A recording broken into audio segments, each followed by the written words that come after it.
एक आदमी रोज तैयार होकर अपने घर से ऐसे निकला करता था जैसे कि वो नौकरी किया करता है। लेकिन घर वाले परिवार वाले बिल्कुल भी नहीं जानते थे कि दरअसल वो नौकरी नहीं करता, बल्कि अलग अलग रेलवे स्टेशन पर जाता है। और रेलवे स्टेशन पर जाने के बाद इंतजार किया करता था किसी न किसी ऐसी लड़की का जिसकी कोई परिवार के लोग उसका पीछा न कर रहे हों। वो एक तरह से लावारिस लड़की हो।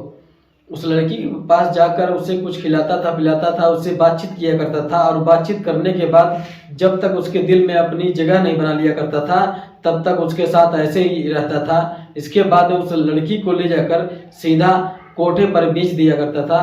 और जब कोठे पर बेचा करता था उसको उसकी अच्छे खासा दाम मिला करती थी।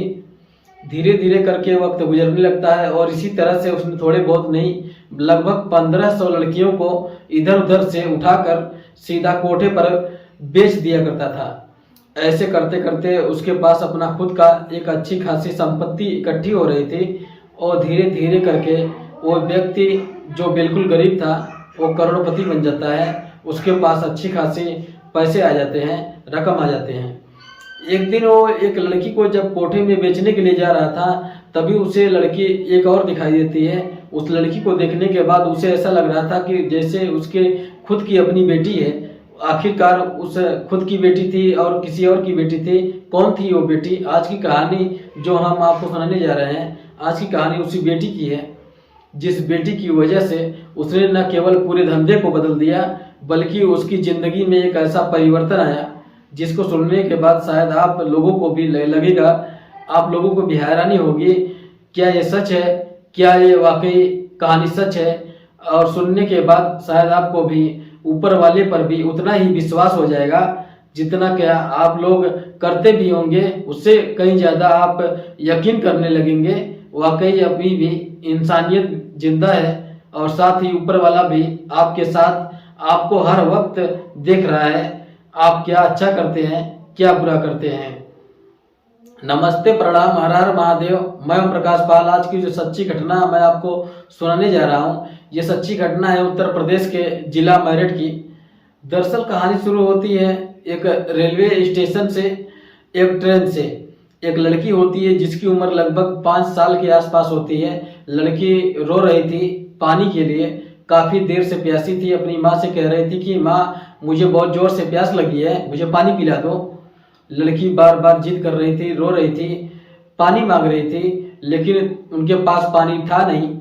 माँ कह रही थी बेटा तुम परेशान मत हो, जैसे ही गाड़ी यानी कि रेलगाड़ी रुकेगी किसी भी स्टेशन पर हम लोग तुझे पानी लाकर दे देंगे, तुम पी लेना, लेकिन थोड़ा सब्र करना।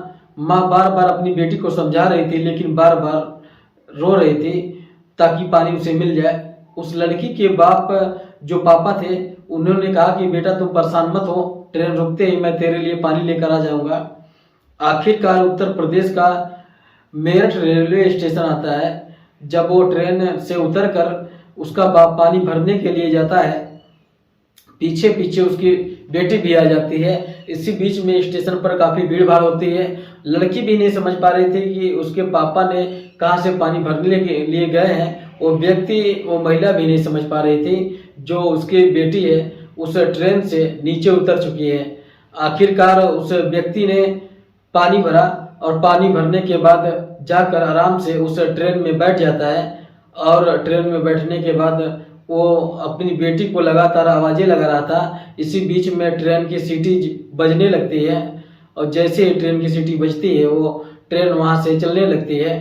लेकिन जो लड़की थी, लड़की जिधर उसके पापा उसके मम्मी बैठे हुए थे जिस डिब्बे में, उस डिब्बों को के तरफ न जाकर उस दूसरे डिब्बे की तरफ चली जाती है। आखिरकार उस लड़की की अपने माँ बाप छूट जाते हैं और ट्रेन भी छूट जाती है। वो लड़की रो रही थी और जैसे ही ट्रेन चल रही थी उस ट्रेन के पीछे पीछे वो काफ़ी दूर तक दौड़ने की कोशिश कर रही थी। दौड़ते दौड़ते जब तक वो थक नहीं जाती तब तक वो दौड़ती रहती है, लेकिन तब तक रेलवे स्टेशन काफ़ी दूर निकल चुका था। वहीं उसी रेलवे स्टेशन पर एक ऐसा व्यक्ति था जिसकी तलाशी ऐसी लड़की की होती थी ताकि कोई लड़की लावारिस मिल जाए और लावारिस मिलने के बाद उस लड़की को उठाकर वो कोठे पर बेच दे। लेकिन वो व्यक्ति परेशान होकर एक बेंच पर बैठा हुआ था। इसी बीच में वही लड़की जाकर पीछे से उस व्यक्ति का कुर्ता पकड़ती है और कहती है कि बाबा मुझे बहुत जोर से प्यास लगी है। जैसे ही उस व्यक्ति की गर्दन पीछे की तरफ घूमती है, क्योंकि वो लड़की ने पीछे तरफ से आवाज़ लगाई थी बाबा मुझे प्यास लगी है, उसने मुड़कर कहा कि नूरी तुम यहाँ क्या कर रही हो। यानी कि उसकी अपनी सगी बेटी का नाम नूरी होता है। उसे लगता है कि वो नूरी यहाँ है, लेकिन जब मुड़कर पीछे देखता है तो नूरी नहीं थी बल्कि कोई और लड़की थी। वो लड़की जो अपनी माँ अपने पापा से ट्रेन में पूरी तरह से बिछड़ चुकी थी, वो प्यास के मारे परेशान हो रही थी। अब उस लड़की को ये समझ में नहीं आ रहा था कि वो कहाँ है कहाँ नहीं है, लेकिन जिस व्यक्ति कि अनजान व्यक्ति मिला था उसी को अपना बाबा समझ रही थी, उसी को अपना पापा समझ रही थी। जिस व्यक्ति से उसने कहा कि बाबा मुझे बहुत प्यास लगी है, तभी वो व्यक्ति दौड़ता हुआ रेलवे स्टेशन पर जाता है, वहां से एक पानी की बोतल लाता है और उस लड़की को लाकर पानी पिला देता है। उसके पास बैठकर उसे कुछ खिलाता है पिलाता है, उसे पूरी तरह से विश्वास दिलाता है मैं थोड़ी देर में तुम्हें तुम्हारे पापा के पास पहुंचा दूंगा। लेकिन उस लड़की को पापा की जरूरत नहीं थी, ऐसा लग रहा था कि जैसे उसी व्यक्ति की जरूरत है। तभी उस व्यक्ति ने उसे अपने गोद में उठाता है। गोद में उठाने के बाद मेरठ के कबाड़ी बाजार में जो कोठे थे उनमें से ही एक कोठे पर जाकर उस लड़की को बेच रहा था। उसकी जब बोली लग रही थी उसे वो कह रहा था मुझे इसके ज़्यादा पैसे चाहिए। यानी कि उस लड़की की वो अच्छे पैसे मांगने की कोशिश कर रहा था। हालांकि इस कोठे की जो मालकिन होती हैं ना नुकुर करती हैं, लेकिन कुल मिलाकर दोनों का सौदा तय हो जाता है और वो लड़की बेच दी जाती है। उस लड़की जब बेचने के बाद उसे छोड़ा जाता है, उस लड़की ने उस व्यक्ति का कुर्ता पकड़ लिया और कुर्ता पकड़ने के बाद कहा कि बाबा तुम कहाँ जा रहे हो, मैं तुम्हारे साथ चलूंगी।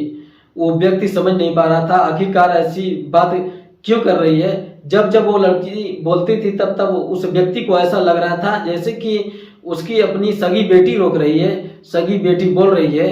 वो व्यक्ति वहां से चला जरूर जाता है, लेकिन पैसे लेकर जैसे ही घर जाता है, घर जाने के बाद खाना खाता है और खाना खाने के बाद उस लड़की के चेहरा उसके जहन में, उसके दिमाग में हर वक्त था और साथ ही उसकी कानों में एक आवाज गूंज रही थी बाबा मुझे प्यास लगी है, बाबा तुम मुझे छोड़कर कहीं जाओगे तो नहीं। इस तरह की जब अलग अलग आवाजें उसके कान में गूंज रहे थे और वो सोने की जरूर कोशिश कर रहा था, लेकिन उस रात वो सो नहीं पा रहा था। उसने लगभग अब तक 1500 लड़कियों को अलग अलग कोठों पर बेच चुका था, लेकिन ये पहली ऐसी लड़की थी जो उसकी समस्या के प्रति और दिल और दिमाग के इस तरह से अटक कर चुकी थी कि उसके दिमाग से वो लड़की निकलने की वो तैयार ही नहीं हो रही थी। पूरी रात हो जाती है और वो जब करवटें बदल रहा था, उसकी बीवी ने कहा कि आज तुम कुछ ज़्यादा परेशान लग रहे हो। तभी उसने अपनी बीवी से कहा आज रेलवे स्टेशन पर मुझे एक ऐसी लड़की मिली जो मेरी दिमाग से हट ही नहीं रही है। हालांकि मैं उस लड़की को कोठे पर बेच आया हूँ, मैं क्या करूँ मेरी समझ में नहीं आ रहा है। जब भी आंखें बंद करता था तभी उस लड़की का चेहरा उसके आंखों में आ जाता था, तब भी उस लड़की का चेहरा उसके सामने था। आखिरकार दिन निकलता है, दिन निकलने के बाद सीधा वो उस कोठे पर जाता है और जैसे ही उस कोठे पर जाता है उस लड़की उसके चिपट जाती है। बाबा मैं तुम्हारी पूरी रात इंतजार करती रही, तुम कहाँ चले गए थे। जब और जोर जोर से रोने लगती है तभी कोठे की मालकिन आती है और कहती है कि क्या बाप और बेटी का मिलाप हो रहा है, इस तरह से जो कुछ बातें करती हैं। तभी वो व्यक्ति दरअसल में मेरठ के सदर बाजार में जिसका नाम रफीक होता है, रफीक कहने लगता है कि मैं इस लड़की को वापस लेने के लिए आया हूँ, अगर तुम्हें कोई ऐतराज न हो मैं तुम्हारे पैसे तुम्हें वापस कर दूंगा, लेकिन इस लड़की को मुझे वापस कर दो। दरअसल जब से ये यहाँ पर आई है तब से मैं बहुत ज़्यादा परेशान हूँ।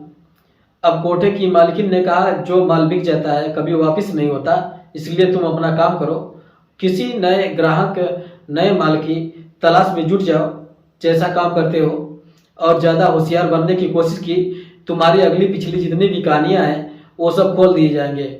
आखिरकार वो व्यक्ति परेशान हो जाता है, कोठे पर ही उस मालकिन के सामने गिड़गिड़ाते हुए कहता है कि चाहे इसके बदले मुझे कुछ भी करना पड़े, मुझे इस लड़की को हर हाल में आपको देना ही पड़ेगा। आखिरकार जो कोठे की मालकिन थी उसको भी थोड़ी दया आ जाती है। और दया इसलिए आ जाती है क्योंकि उसकी वजह से उसका लगातार धंधा जो चल रहा था, लेकिन जितने पैसे उसने उसके दिए थे अब वो उतने पैसे में वापस नहीं बल्कि उसके कई ज़्यादा पैसे उस लड़की को के लिए दिया जाता है। उस लड़की को लेता है और ले जाने के बाद ये सीधा मेरठ का ही एक शिवलोक कॉलोनी होती है, शिवलोक कॉलोनी में पहुंच जाता है। एक घर का दरवाज़ा खटखटाया जाता है और दरवाज़ा खटखटाए जाने के बाद अंदर से निकल कर आती हैं अतुल शर्मा। और अतुल शर्मा जो कि संस्थापक एक संकल्प संस्था होती है, उसकी मालकिन होती हैं, उसकी संस्थापक होती हैं। एक ऐसी एनजीओ जो लड़कियों के लिए ही काम किया करती हैं, एक ऐसी एनजीओ जो लड़कियों को बचाया करती थी पैसावृत्ति के धंधों से। ऐसे बच्चों को जो बच्चे अपने माँ बाप परिवार से बिछड़ जाते हैं उन परिवारों से मिलाने का काम करती हैं। जैसे वो व्यक्ति जाता है और जाने के बाद उस महिला के सामने हाथ जोड़कर रोने लगता है और विनती करने लगता है कि मुझसे एक बहुत बड़ा पाप हो गया है। जब से ये लड़की आई है तब से न जाने क्यों मेरे दिमाग में इसने इतनी बुरी तरह से अटैक किया हुआ है, इसका चेहरा दिमाग से जाता ही नहीं है, इसकी आवाज़ मेरे कानों में गूंज रहा है और मैं करूं तो क्या करूं, कुछ समझ में नहीं आ रहा है। तुम इस लड़की को इसके परिवार वालों के पास पहुंचा दो, मैं तुम्हारा ज़िंदगी भर एहसान मंद रहूँगा। जैसे इन्होंने ये बात सुनी उन्होंने कहा तुम्हें बिल्कुल भी शर्म लिहाज नहीं आती, तुम्हें पता है कि तुम अब तक कोठे पर लगभग 1500 लड़कियों को बेच चुके हो, तुम एक लड़की के लिए इतना परेशान हो रहे हो, इसे भी बेचो, इससे के भी पैसे खाओ, इससे भी अपनी ज़रूरतें पूरी करो, अगर तुम्हें जरा से भी थोड़ी बहुत लिहाज है। इस तरह की इन दोनों के बीच जब बात होती है लड़ाई भी होती है, लेकिन वो कहते हैं कि मैं तुमसे कभी झूठ नहीं बोलूँगा। तभी एक धागा फाड़ता है और धागा फाड़ने के बाद वो कहता है कि ये इसे मेरे हाथ पर बांध दो और मैं तुम्हें अपनी बहन बनाता हूँ और मैं कसम खाता हूँ मैं कभी ऐसा काम नहीं करूँगा जिससे क्या किसी के दिल को परेशान होना पड़े।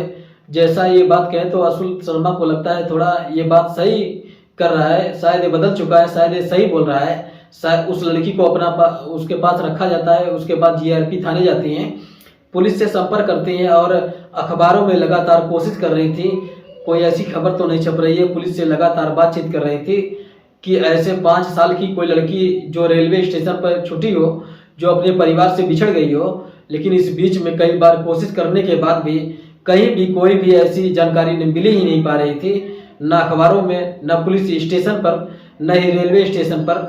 उस लड़की के बारे में काफ़ी कुछ पता करने की कोशिश की। तब इन्होंने कहा कि इस लड़की के परिवार वालों का कोई अता पता है नहीं और कोई संपर्क नहीं कर रहा है। ऐसा लग रहा है जैसा क्या रेलवे स्टेशन पर ट्रेन में बैठे हुए माँ और बाप जैसे इस लड़की से छुटकारा पाने के लिए ही इन्होंने छोड़ दिया है। इन्होंने उस बेटी से बहुत सारा बात करने की कोशिश की, लेकिन बेटी के पाने के अलावा कोई और बात बताने के लिए तैयार ही नहीं थे। ऐसा लग रहा था जैसे क्या उसकी याददाश्त पूरी तरह से मिट चुकी है। उसे ऐसा लग रहा था जैसे क्या जो ट्रेन में बैठे हुए थे वो उसके माँ बाप नहीं, बल्कि ये जो व्यक्ति है जिसका नाम रफीक होता है, जो लगातार लड़कियों को वेश्यावृत्ति के धंधे में ढकेल रहा था, वही उसका असली बाप है। आखिरकार वो कहती हैं जो तुम्हारे खुद के 4 बच्चे हैं, क्या तुम पर ये अकेली लड़की नहीं पल सकती? इसको भी पालो, इसकी भी परवरिश करो, ठीक वैसे ही करो, हो सकता है तुम्हारे बच्चों की भी जिंदगी इसकी वजह से सुधर जाए। आखिरकार रफीक के दिमाग में आ जाती है, उस लड़की को अपने घर ले जाता है और पत्नी से कहता है कि ये लड़की भी हमारे बच्चों की तरह रहेगी। इसके बाद अतुल शर्मा मैडम के माध्यम से उस लड़की का भी एक अच्छे विद्यालय में एडमिशन कराया जाता है, उसको भी अच्छी शिक्षा दिलाने की पूरी कोशिश की जाती है।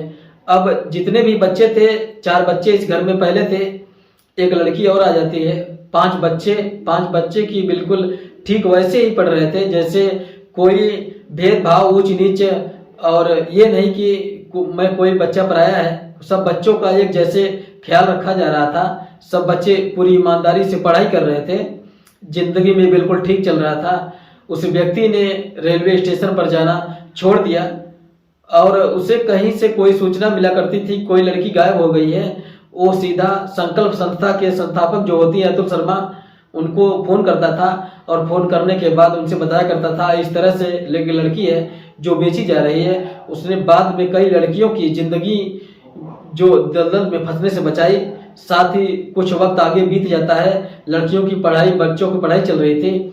साल 2013 आता है, वो व्यक्ति इतना कुछ बीमार हो जाता है, लगभग 6 महीने तक खाट पर पड़े रहता है। अब उसको होश नहीं था वो कौन है, कहाँ से आया है, उसने अपनी ज़िंदगी में कितने पाप किए हैं। उसकी जो सांसें थी वो बड़ी मुश्किल से निकल रही थी। आखिरी वक्त में उसने एक बार फिर से उस संस्था के संस्थापक को बुलाया, और बुलवाया क्या, उसके परिवार वाले ने ही बुलवाया। और जब उससे बातचीत की, उसको अपनी पुरानी ज़िंदगी के बारे में किस्से कहानी, उसने कितने बड़े बड़े पाप किए थे, उसे कुछ भी याद नहीं था। लेकिन दम निकलते वक्त उसको बहुत तकलीफ़ों से गुजरना पड़ा।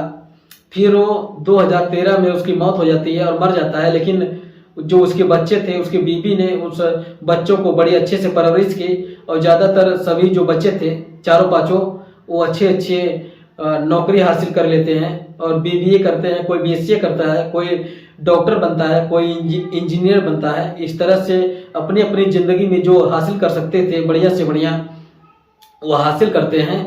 लेकिन एक दिन उनके घर पर ये बात साल 2017-18 के आसपास की बात है, एक परिवार आता है और वही लड़की घर में सबसे छोटी होती है। बाकी बच्चों का शादी हो चुका था, लेकिन उस लड़की के लिए एक रिश्ता आता है, हमें आपकी बेटी बहुत पसंद है, अगर तुम्हें कोई ऐतराज़ न हो तो हम अपनी बेटी का शादी कराना चाहते हैं। जब शादी वाली बात आती है, वो महिला बिल्कुल भी नहीं जानती थी शादी आखिरकार इतने अच्छे घर से आएगी। दरअसल जिस लड़के का रिश्ता आता है वो उत्तर प्रदेश पुलिस में दरोगा होता है, और उस लड़की के जब रिश्ता आता है उस दरोगा से ही उस लड़की का शादी हो जाता है। और वो आज भी वो लड़की एक शानदार और एक अच्छी जिंदगी जी रही है उस दरोगा के साथ। अगर उस लड़की का चेहरा उस व्यक्ति यानी कि रफीक के जहन में, दिमाग में नहीं आता, शायद वो लड़की भी और लड़कियों की तरह वेश्यावृत्ति के धंधे में ढकेल दी जाती, उसके साथ भी शायद बहुत बुरा होता। न जाने कितने लोग उसका शोषण करते, कितने लोग उसकी ज़िंदगी खराब करते। न केवल उस लड़की की ज़िंदगी अच्छी हुई, बल्कि उस लड़की की वजह से और न जाने कितने लड़कियों की ज़िंदगी भी अच्छी हो जाती है। दोस्तों, इस पूरे घटनाक्रम को सुनाने का उद्देश्य किसी को परेशान करना नहीं, किसी के दिल दिखाना नहीं, बल्कि आपको जागरूक करना है, आपको सचेत करना है। जहाँ भी रहें सुरक्षित रहें, अपना ख्याल रखें। जय हिंद, जय भारत।